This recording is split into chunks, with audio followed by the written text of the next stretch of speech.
नागपूरच्या पाचपावली पोलीस ठाण्याच्या तपास पथकाला गुप्त बातमीदारामार्फत खात्रीशीर माहिती मिळाली।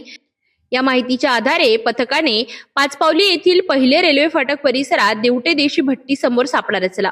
संशयित इसमाला ताब्यात घेऊन पंचासमक्ष चौकशी केली असता त्याने आपले नाव सय्यद मजाहिर अली जाफरी वय वर्ष 23 राहणार शांतीनगर असे सांगितले।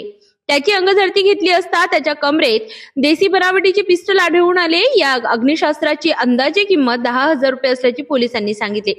चौकशी दरम्यान आरोपीने हे अग्निशस्त्र त्याच्या साथीदार शाहरुख खान वय वर्ष 30 राहणार ताजनगर याच्या मदतीने आणल्याची कबुली दिली। पोलिसांनी आरोपीकडून एक देसी पिस्टल आणि एक मोबाईल असा एकूण 35,000 रुपयांचा मुद्देमाल जप्त करण्यात आलाय।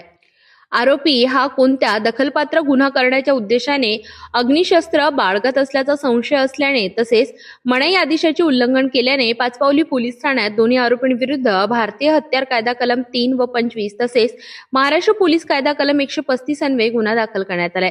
सध्या पोलीस पुढील तपास करीत आहेत। बरोबर आहे। शांतीनगरचा आरोपी इथं पांठेरीजवळ बसायला ताजनगरला ताजनगरचा एक चर्चा करत असताना एका आरोपीकडे पिस्टल असल्याची माहिती मिळाली। मग त्यांना पिस्टल ते हवा होतं।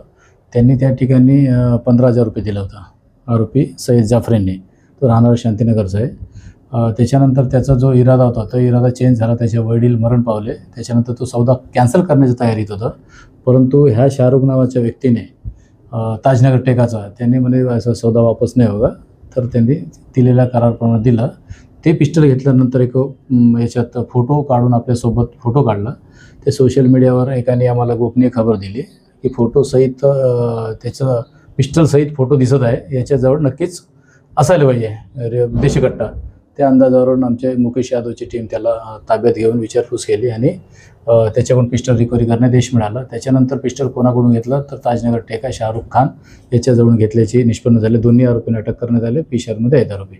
त्याच्या ताब्यातून सुरुवातीला मिळालेलं आहे, त्याच्या रेकॉर्ड नाही, तो पहिल्यांदाच गुन्हा आहे। ज्याच्याकडून घेतलं त्याच्यावर 2022 325चा गुन्हा आहे। क्राईम ब्रांचने रेड केलेली आहे। यशोधराला गुन्हा दाखल आहे। नाही, असं प्राथमिक माहिती आहे की त्याच्यावर जे झालेली परिस्थिती आहे त्याच्यामुळे स्वतःला संपवण्याच्याच तयारीत असतानाच त्याच्यासाठीच घेतलं असल्याचे निष्पन्न झालं। याच्यात PSI माझगावकर, रवींद्र राऊत, मुकेश यादव, रेवतकर, पाल, युनुस खान आणि अमित ठाकूर यांनी केलेली आहे।